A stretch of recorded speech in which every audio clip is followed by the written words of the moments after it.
The space station known as Concordance Prime floated in the darkness between three great empires. And on this day, it held more tension than the vacuum of space itself could contain Sergeant Kang. Tae-Young stood near the back of the Grand Assembly Hall with his hands clasped behind his back and his eyes scanning every corner of the massive chamber. He was one of only 12 humans present at this historic summit, and the other species made sure to remind them of that fact with every dismissive glance and whispered comment. Valorian delegates sat on elevated platforms draped in silver and violet fabric, their tall, elegant forms moving with a grace that made humans look clumsy by comparison. Their pale blue skin seemed to glow under the chamber lights, and their large, dark eyes held centuries of superiority in every gaze. Across from them sat the Threscan collective representatives, their reptilian features sharp and aggressive, their scaled bodies armored even in this place of supposed peace. The two empires had been at the edge of war for decades, and this summit was meant to prevent the bloodshed that everyone feared was coming. Tae-Young did not care much for politics.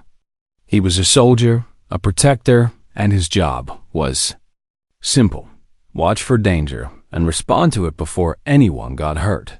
The humans seem nervous, a melodic voice said from somewhere to his right. He turned his head slightly and found himself looking at Princess Alindra Velsora, daughter of the Valorian Emperor himself. She stood apart from her guards, studying him with genuine curiosity rather than the disgust he had grown accustomed to receiving. Not nervous, Your Highness. Tae-Young replied with a respectful nod. Just alert.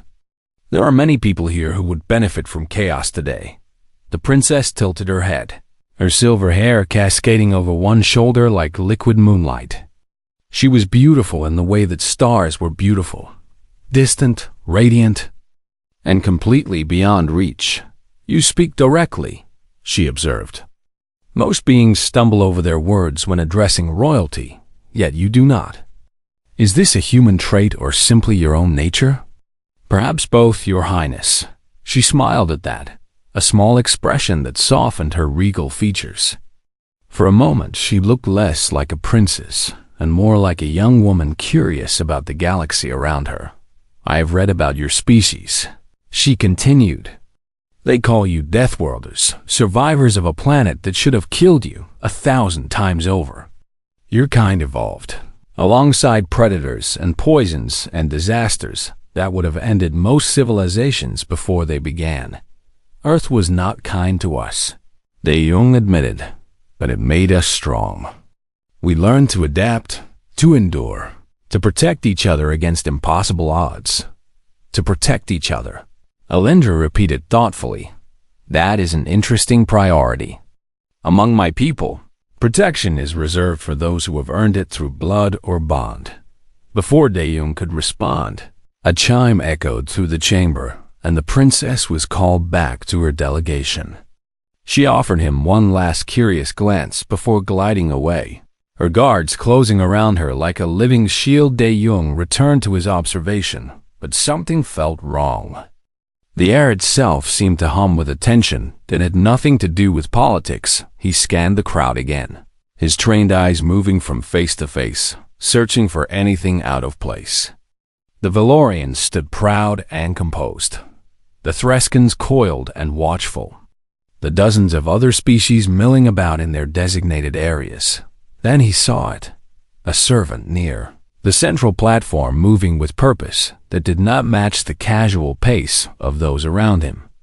His hands were empty, but his eyes kept darting toward the Valorian delegation with an intensity that screamed of ill intent. Tae-Young began moving before his conscious mind had fully processed the threat. He pushed through the crowd with the urgency of a man who had seen death before and knew exactly what it looked like when it was. Approaching, the servant reached into his robes and pulled out a device that pulsed with sickly green light. It was small enough to fit in his palm, but Tae-Young recognized the energy signature from his military training, a compression charge. capable of vaporizing everything within 20 meters time, seemed to slow as Dae-Jung calculated distances and angles. He would never reach the assassin in time to stop the detonation, but he could reach someone else. Princess Alendra stood directly in the blast radius. Her attention focused on the central podium where the peace treaty was about to be signed. She had no idea that death was mere seconds away. Dae-Jung did not think about consequences or rewards, or what anyone would say about a human interfering in alien affairs. He simply moved, his legs carrying him faster than he had ever run in his entire life. The assassin pressed the activation switch just as Dae-Jung reached the princess. He wrapped his arms around her and twisted his body to place himself between her and the source of the explosion. For one heartbeat, he saw her eyes widen with shock and confusion. Then the world became fire and pain and a roaring sound that swallowed everything else. Dae-Jung felt the blast tear into his back like 1,000 burning knives. Felt his body absorb an impact that should have killed him instantly. He held on to the princess, even as his vision began to fade. Even as his strength left him and his legs gave out beneath him. He had done what he was trained to do, what his instincts demanded, what his humanity required of him. He had protected someone who needed protecting. And that was enough. The last thing he heard before the darkness claimed him was Princess Alendra calling out in a voice filled with fear and wonder, asking why a stranger would give his life for hers. Then there was nothing but silence and the cold embrace of unconsciousness. Pain was the first thing that greeted Kang Dae-Jung when consciousness finally returned to him. It radiated from his back in waves of fire that pulsed with every heartbeat. And for a long moment, he could not remember why he hurt so badly. Then the memories came flooding back. The assassin, the explosion, the princess in his arms as the blast tore through the assembly hall. He tried to move and discovered that his wrists and ankles were bound to whatever surface he was lying on. Cold metal restraints held him firmly in place. And when he opened his eyes, he found himself staring at an unfamiliar ceiling bathed in soft blue light. The creature is awake. A harsh voice announced from somewhere beyond his field of vision. Dae-Jung turned his head and saw that he was in some kind of medical chamber. Strange devices hummed around him, projecting beams of light across his body that he assumed were meant to heal his wounds. But it was the soldiers that captured his attention. 6 Valorian royal guards stood in a semicircle around his bed, their elegant faces twisted with suspicion and barely contained hostility. Each one carried a weapon that looked powerful enough to vaporize him where he lay. "Where am I?" Dae-Jung asked, his voice rough from disuse. "You are aboard the Imperial warship Valkyran," a new voice responded, deeper and more commanding than the first. "And you will answer our questions." "Human," a 7th Valorian stepped forward, and Dae-Jung immediately recognized the bearing of a senior officer. This one was older than the guards, his pale blue skin marked with silver lines that indicated decades of service to the Empire. "I am Commander Theron Velkan," the officer declared, "head of security for Princess Alendra. You will explain to me exactly why you attacked her during the summit." Dae-Jung blinked in confusion. "Attacked her? I did not attack the princess," he said carefully. "I protected her from an explosion. There was an assassin with a compression charge, and I placed myself between her and the blast." Commander Theron's expression did not change. His dark eyes remained cold and calculating as he studied the human before him. "A convenient story," he replied, "but one that raises more questions than it answers. Why would a human, a species barely tolerated in civilized space, risk his life for Valorian royalty? Because she was in danger and I could help. Where I come from, that is reason enough." The commander made a sound of disbelief and turned to one of his subordinates.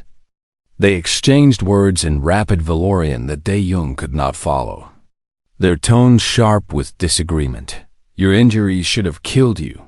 Commander Thyron said finally. Turning back to face him, the compression blast struck your back with enough force to destroy a standard transport vehicle. Our medical officers have never seen anything survive such trauma. Humans are harder to kill than most species realize, so it would seem, the commander acknowledged with obvious reluctance. The princess survived with only minor injuries because your body absorbed the majority of the blast. Our physicians say this should not be possible, yet here you are, alive and recovering at a rate that defies their understanding. Dae-young said nothing. He knew that human durability was unusual by galactic standards, but he had never expected it to become relevant in quite this way.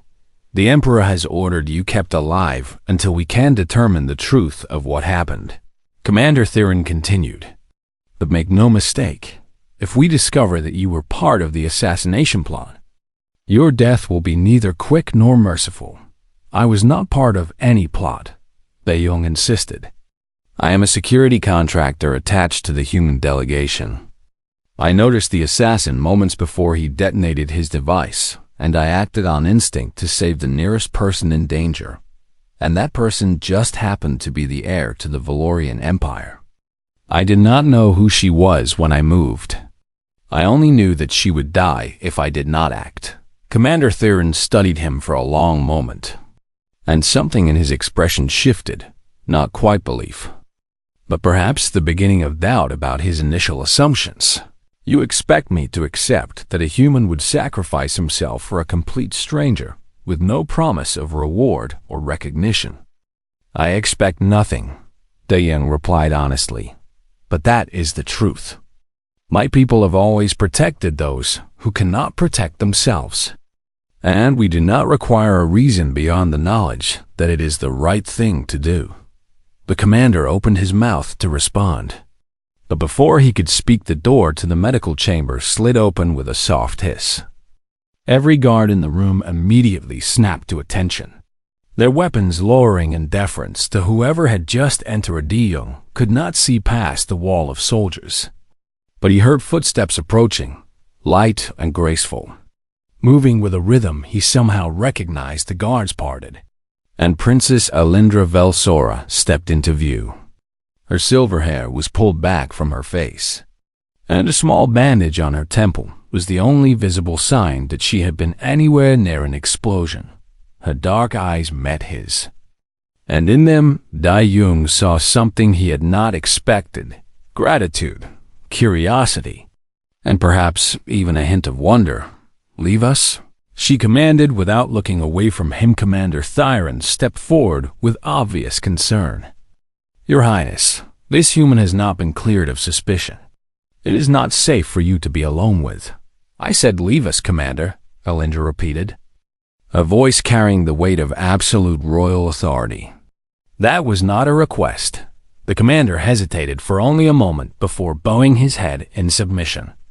He gestured to his guards, and they filed out of the chamber one by one, leaving the princess alone with the human who had nearly died to save her life. The door closed behind them, and for a long moment neither of them spoke. Then Alindra stepped closer to his bed, her expression softening as she looked down at the man who had given everything to protect her. Why? She asked simply.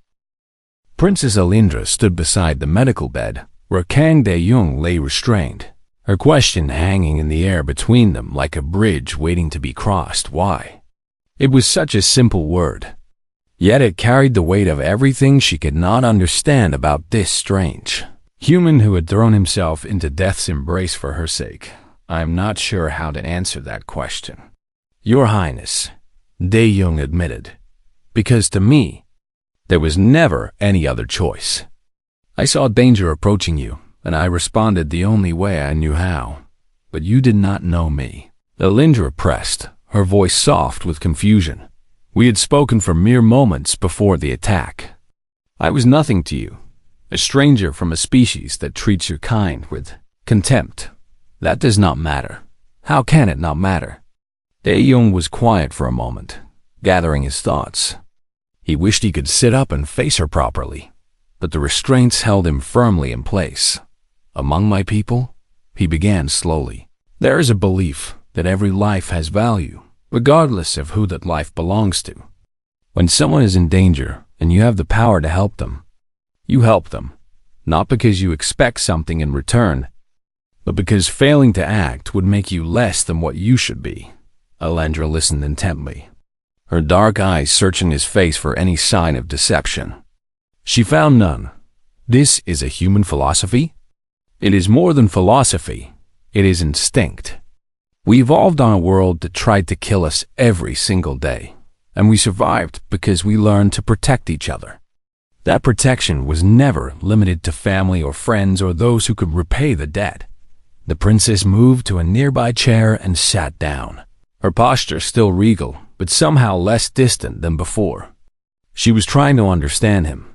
Dae-young realized, truly trying in a way that most aliens never bothered to do. Among the Valorians, she said quietly, protection is sacred. It is offered only to those bound by blood or those who have sworn formal oaths of service.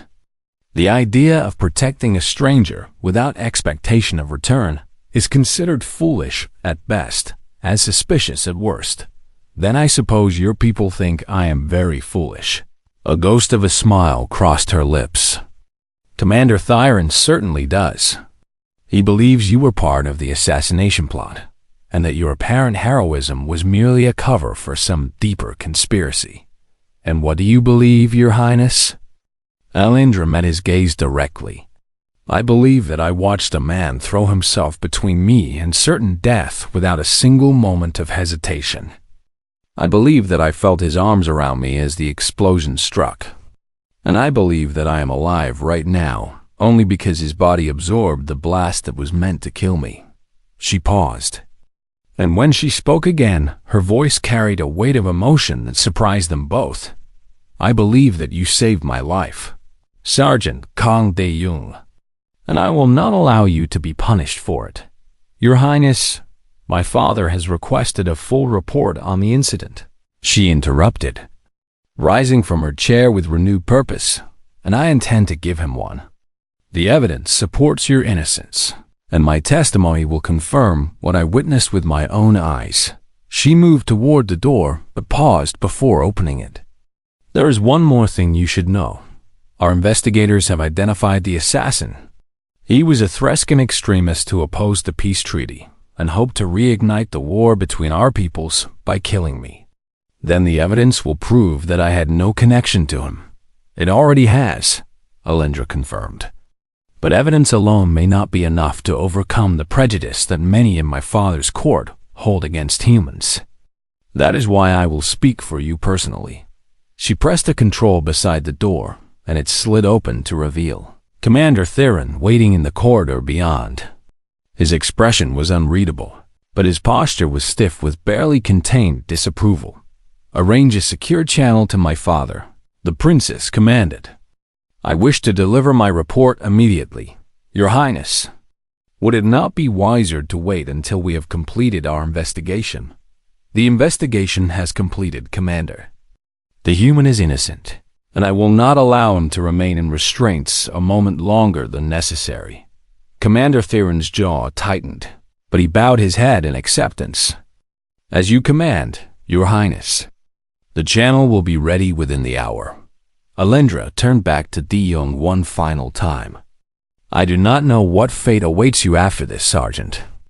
My father is a fair ruler, but he is also cautious, and humans remain an unknown quantity in his eyes. I understand, Your Highness. No, she said softly. I do not think you do. What you did today was not just an act of protection. It was a statement about your entire species. Whether you intended it or not, you have shown the Valorian Empire that humans are capable of selfless courage. And that is something that cannot be ignored. She left without another word. And Dae-young was alone with the hum of the medical equipment and the weight of everything she had said an hour later. Commander Thyron returned to inform him that the restraints would be removed. The princess had delivered her testimony to the Emperor, and the evidence had confirmed her account beyond any reasonable doubt. You are no longer considered a suspect, the commander said, his tone suggesting that he still harbored personal doubts. But you are not free to leave. The Emperor has summoned you to the throne world to stand before him directly. What does he want from me? Commander Theron's expression shifted, and for the first time, Dae Jung saw something other than suspicion in his eyes, something that might have been reluctant respect. He wants to understand, the commander replied. And I confess that I share his curiosity. I have reviewed the security footage from the summit hall 100 times now, and I still cannot comprehend why you did what you did. I have already explained. Yes, you have, Theron interrupted, and your explanation makes no sense to me. But I am beginning to suspect that this says more about the limitations of Valorian thinking than it does about human motivations. He reached down and began releasing the restraints that held Dae Jung to the bed. The princess has requested that you be treated as an honored guest for the remainder of the journey. I have assigned quarters for you on the upper deck. Dae Jung sat up slowly, wincing as the movement pulled at the healing wounds on his back. The Valorian medicine had done remarkable work, but some pain remained. Thank you, Commander. Do not thank me yet, human. The Emperor's judgment is not guaranteed to be merciful, and there are many in his court who would see you imprisoned regardless of the evidence. Then I will have to hope that the truth is enough to convince them. Commander Theron studied him for a long moment, then shook his head with something that almost resembled wonder. You humans truly are a strange species, he murmured, and then he turned and walked away. The imperial palace of the Valorian Empire rose from the surface of the throne world, like a monument to 10,000 years of civilization. Its towers reached toward the violet sky, and its walls gleamed with metals that humans had not yet learned to name. Kang Dae Jung walked through corridors that made him feel impossibly small, his footsteps echoing against floors of polished crystal. Commander Theron walked beside him, along with a full escort of royal guards, whose presence reminded everyone that the human was not entirely trusted. You will address the Emperor as your Imperial Majesty when you first speak to him, Theron instructed. After that, you may use Majesty alone. Do not speak unless spoken to, do not make sudden movements, and do not, under any circumstances, approach the throne without explicit permission. I understand. I hope you do, the commander replied grimly, because the court will be watching your every action for any sign of disrespect or threat. There are nobles who have already made up their minds about your guilt, and they will use any excuse to demand your imprisonment. The great doors of the throne chamber loomed before them, carved with scenes from Valorian history that stretched back further than human civilization had existed. Two guards in ceremonial armor pulled them open, and Dae Jung stepped into the heart of an alien empire. The chamber was vast beyond anything he had ever seen. Hundreds of Valorian nobles stood in tiered galleries along the walls, their pale blue faces turned toward him with expressions ranging from curiosity to open hostility. The air itself seemed to vibrate with power and ancient tradition at the far end of the chamber. Upon a throne carved from a single piece of luminescent crystal sat Emperor Calith Valsareh, was old by Valorian standards, his silver hair almost white and his features lined with the weight of centuries.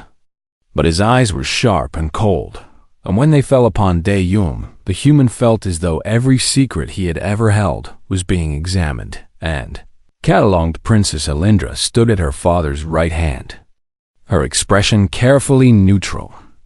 She did not acknowledge Dae Jung directly, but he saw her slight nod when their eyes met for the briefest of moments. Approach, the Emperor commanded, his voice carrying effortlessly across the enormous chamber. Dae Jung walked forward until he stood at the base of the steps leading to the throne. Then he stopped and bowed deeply in the human fashion. Your Imperial Majesty.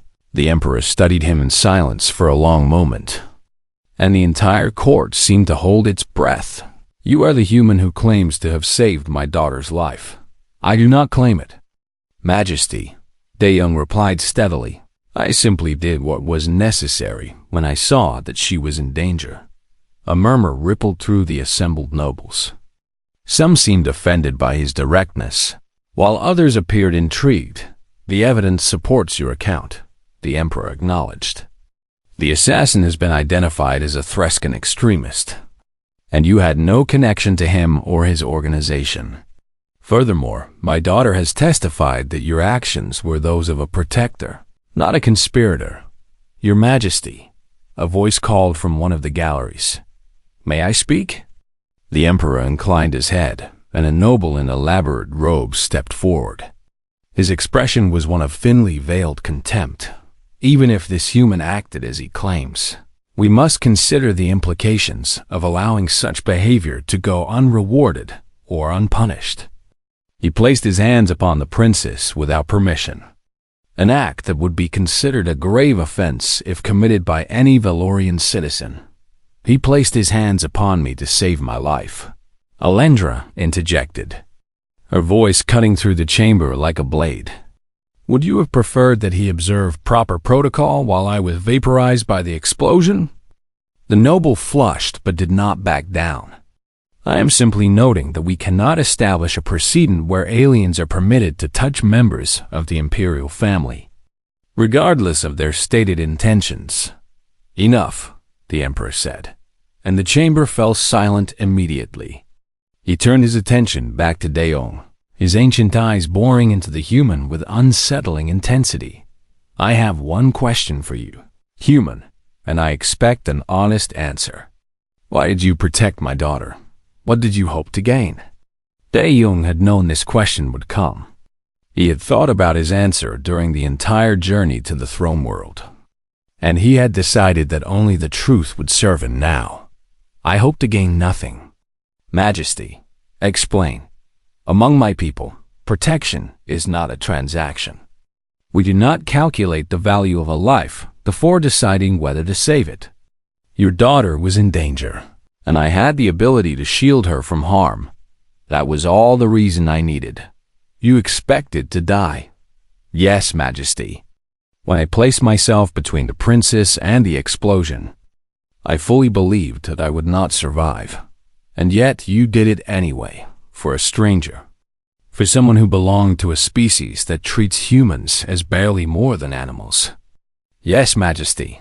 The emperor leaned forward on his throne, and for a moment his cold expression cracked to reveal something that might have been genuine curiosity. I have ruled this empire for 400 years, and in that time I have learned to recognize lies and manipulation in all their forms. I see none of that in you, only a simple, incomprehensible sincerity that I cannot explain. He straightened and addressed the chamber at large. Commander Thyron stepped forward. The commander moved to stand beside Daeyoung, his expression unreadable. You are the head of my daughter's security. You have reviewed the evidence and interviewed this human personally. What is your judgment? Thyron was silent for a moment, and Daeyoung could feel the weight of the entire court pressing down upon them both. When I first questioned the human, Thyron began slowly. I was certain he was part of the conspiracy. His story made no sense to me, and I could not imagine any being acting as he claimed to have acted. He paused, and when he continued his voice was stronger. But I have watched the security footage many times now, and I have seen what this human did. He moved to protect the princess before any of my guards, including myself, had even registered the threat. He did not hesitate, did not calculate, did not consider his own survival. Thyron turned to face Daeyoung directly. He acted as a true guardian should act, and he did so without any of the training or conditioning that we provide to our own protectors.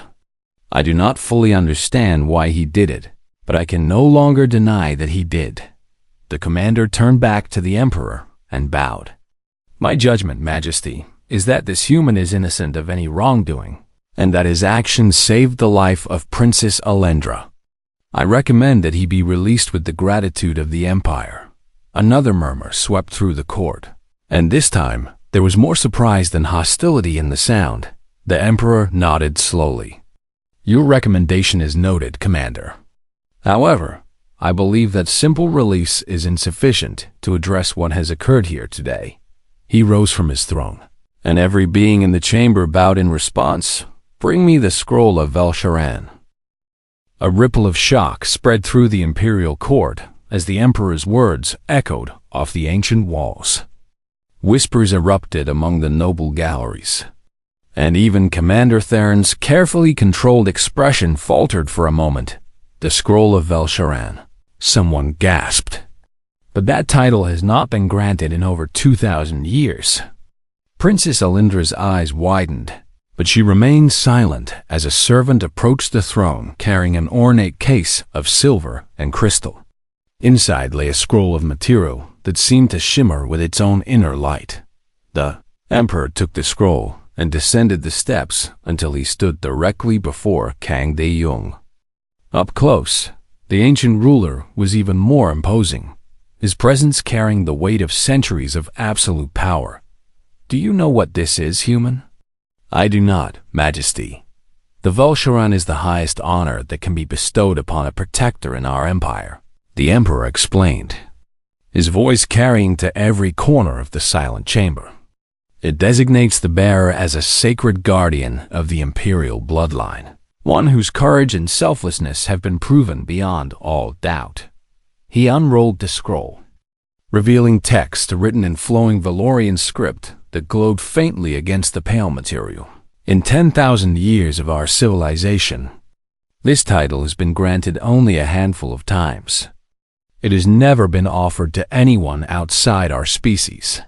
De-Yung felt the weight of every gaze in the chamber, pressing down upon him.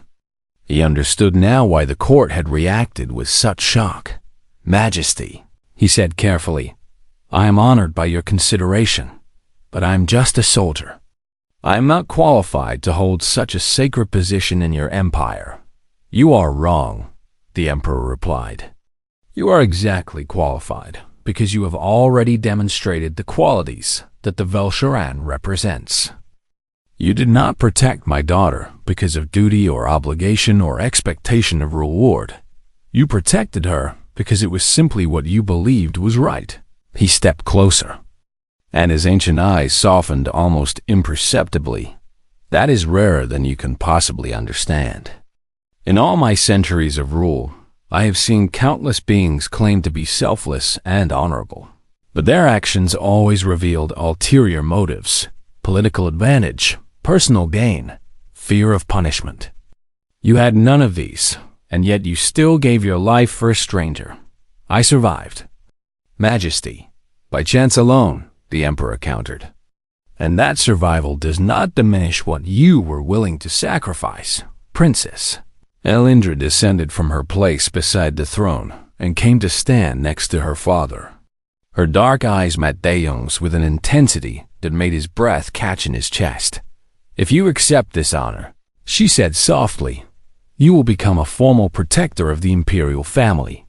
You will serve as a bridge between our peoples and a symbol of what humans are capable of achieving.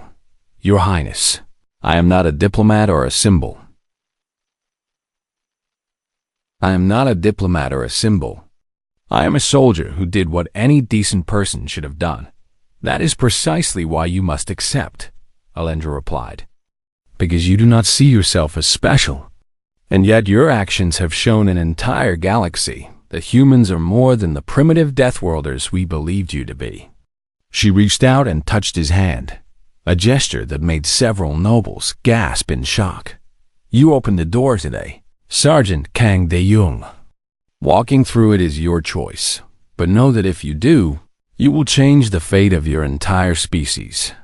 De-Yung looked from the princess to the Emperor to the scroll that glowed with ancient power.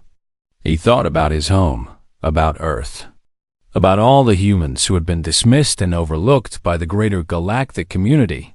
He thought about what it would mean if he could change that, not through war or conquest, but through the simple act of accepting an honor that had been earned. Through selfless courage, I accept, he said. The Emperor smiled, a rare expression that transformed his stern features into something almost warm. Then Neil Kang De-Jung of Earth, and received the blessing of the Velsharan. De-Jung lowered himself to one knee, and the Emperor pressed the glowing scroll against his shoulder. Warmth spread through his body as the ancient Valorian words were spoken over him, binding him to a tradition that stretched back thousands of years. When he rose, he was no longer a simple soldier. He was a guardian of the Valorian Empire, the first human to ever hold such an honor. The court erupted into a mixture of applause and stunned silence. Some nobles cheered while others stood frozen with disbelief. But none could deny what they had witnessed. Commander Thyron approached and extended his hand in the human fashion, a gesture he must have researched specifically for this moment.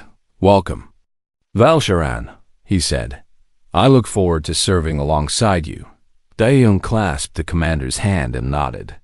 "I look forward to earning that privilege, Commander." The ceremony that followed was broadcast across the entire galaxy. Billions of beings watched as a human stood among Valorian royalty, wearing the sacred symbols of the Velsharan and receiving the formal recognition of one of the most powerful empires in known space. In the days that followed, everything changed. Human delegations were suddenly welcomed where they had previously been ignored. Trade negotiations that had stalled for years were reopened.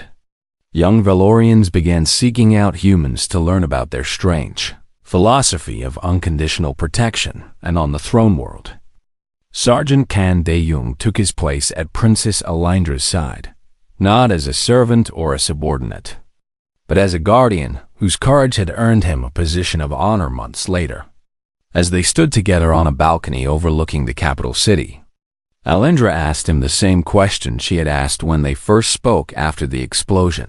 "Why did you do it, really?"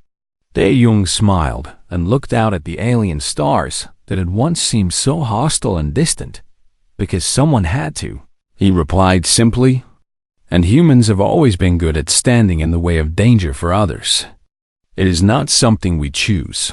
It is something we are."